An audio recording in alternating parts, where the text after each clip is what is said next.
Saya dan suami hampir tiap hari bertengkar karena pelakor, Mbak. Suami tak ingin saya membahasnya lagi, tapi bagaimana mungkin saya tidak membahasnya jika hampir tiap minggu suami masih bertemu. Hampir tiap hari suami memberi perhatian ke pelakor diam-diam di belakang saya. Hati saya sakit dan saya tidak bisa mengikuti bimbingan Mbak Maida di mana saya harus diam dan tetap patuh. Itu terlalu sulit buat saya, Mbak. Nah, kurang lebih seperti ini curhatan salah seorang klien saya yang telah memaharkan kalung sakinah sebagai bentuk ikhtiar melepaskan suami dari jeratan virus pelakor. Klien sendiri sudah cukup lama berkonsultasi dan mengikuti bimbingan saya, kurang lebih 3 bulan. Dan alhamdulillah, sebenarnya sudah banyak perubahan dialami sang suami. Dulunya, sang suami ini tak pulang sama sekali, tapi sekarang sudah mau pulang dan hanya sekali seminggu ketemu pelakor pasca beliau ikhtiar melalui kalung sakinah. Dan bagi saya, ini sudah tergolong perubahan besar karena semakin banyak waktu yang dimiliki istri bersama sang suami, insya Allah semakin besar pengaruh baik yang bisa diberikan. Khususnya agar sang suami bisa melihat langsung kemilau cahaya asli dari leontin kalung sakinah. Leontin sakinah ini terbuat dari emas asli dengan energi buka aura daya tarik. Melalui leontin ini, jika suami tak sengaja melihatnya, insya Allah secara perlahan bisa membantu melembutkan hatinya. Nah, dalam proses ini nanti, istri bisa lebih sering memasukkan ide-ide, saran yang positif pada suami, seperti agar suami lebih perhatian, lebih fokus pada anak dan istri. Insya Allah akan lebih didengar dan diterima suami. Dan klien saya sebenarnya sudah masuk dalam fase suami mulai melembut hatinya. Ini terbukti dari kemauan sang suami untuk pulang ke rumah, yang mana sebelumnya kan selalu tinggal bersama pelakor tiap hari. Nah, sayangnya kesabaran klien saya ini setipis tisu. Ya, yang namanya luka batin sebab perselingkuhan itu memang menyakitkan dan sulit ditahan. Dan saya sangat memahami emosi up and down yang dialami klien.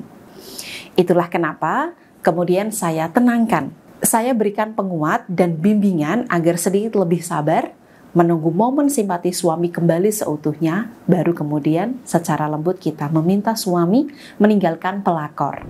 Tapi kembali lagi, sebagai konsultan spiritual, saya sebatas memberikan bimbingan. Keputusan apapun yang ingin dilakukan, itu tetap hak klien seutuhnya.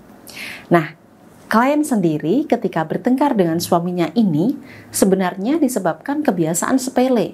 Tapi meskipun sepele, ini tetaplah kebiasaan yang tidak baik, bahkan bisa membuat suami makin lengket sama pelakor. Jadi, saat klien waktunya mendapatkan bimbingan, saya selalu ingatkan hal itu. Dan pada kesempatan kali ini, saya ingin menjelaskan pada ibu-ibu semua, kebiasaan bertengkar sepele itu apa saja, sehingga ibu juga bisa belajar dari pengalaman klien saya. Kebiasaan sepele pertama adalah merasa diri paling benar. Saya paham betul apa yang dirasakan klien saat diselingkuhi suami. Sedih, tertekan, sensitif, muak, kecewa, bahkan trauma hingga depresi. Tapi meskipun begitu, suami kita ini adalah titipan yang maha kuasa, yang mana kehadirannya bisa jadi adalah sebuah ujian bagi kita. Maka dalam bertengkar dengan suami, sesakit apapun ibu, tetap hormati suami. Jangan merasa diri paling benar.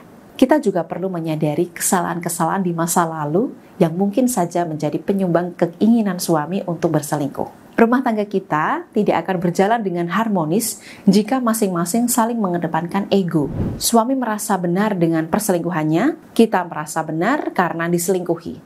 Bagi saya, dalam kasus seperti ini, tidak ada yang benar. Yang benar adalah kita harus segera sadar untuk memperbaiki diri masing-masing. Kebiasaan sepele kedua, saling menuntut. Klien saya ini hampir tiap hari mendesak dan menuntut sang suami untuk memutuskan pelakor. Saya paham rasa sakit Anda, tapi menuntut dan mendesak tiap hari hanya akan membuat suami merasa tak nyaman dengan ibu. Selain memuaskan syahwat, suami yang selingkuh itu juga mencari kenyamanan. Jika dia tak mendapatkannya di rumah, maka dia akan mencari selingkuhannya, Bu. Justru desakan dan tuntutan ibu ini membuat suami makin menggebu untuk bersama selingkuhannya. Lalu, apakah kita dilarang meminta suami melepaskan pelakor, Mbak? Tentu saja tidak dilarang. Bahkan saya sarankan ibu untuk meminta suami melepaskan pelakor. Tapi bukan dengan cara mendesak dan menuntut tiap hari ya. Bagi yang telah memaharkan kalung sakinah, sudah ada cara-caranya dalam buku panduan. Jadi, silakan bisa diikuti saja. Tapi bagi klien yang belum memaharkan kalung sakinah, mohon maaf sekali belum bisa mendapatkan bimbingan khusus ini. Kebiasaan sepele ketiga, tidak berusaha memahami. Kebiasaan sepele korban perselingkuhan adalah dia selalu ingin dipahami sebagai korban. Saya disakiti, saya dihianati, saya dizolimi, dan sebagainya. Coba Bu, sesekali kita coba geser sudut pandang kita ke arah suami. Apa yang sebenarnya diinginkan oleh suami? Ketika ibu menemukan jawabannya, maka cobalah untuk perlahan-lahan memperbaiki diri. Tapi ketika ibu tidak menemukan jawabannya, bahkan ibu merasa, saya sudah jadi istri yang baik kok. Maka itu artinya, tidak ada yang kurang terkait ikhtiar ibu sebagai istri. Mungkin saja perselingkuhan suami ini memang bagian dari ujian pernikahan ibu, sehingga Tuhan memiliki kesempatan untuk menaikkan derajat ibu. Itulah kenapa saya sarankan untuk ikhtiar terus. Jangan sampai berhenti. Insya Allah, waktu indah itu akan segera datang. Nah, bagi klien yang tertarik mengikuti bimbingan saya, bagaimana cara memutuskan hubungan suami dan pelakor, ingin buka aura melalui sarana spiritual kalung sakinah, silahkan bisa hubungi nomor konsultasi saya di 08111 264401 atau klik link di bawah ini.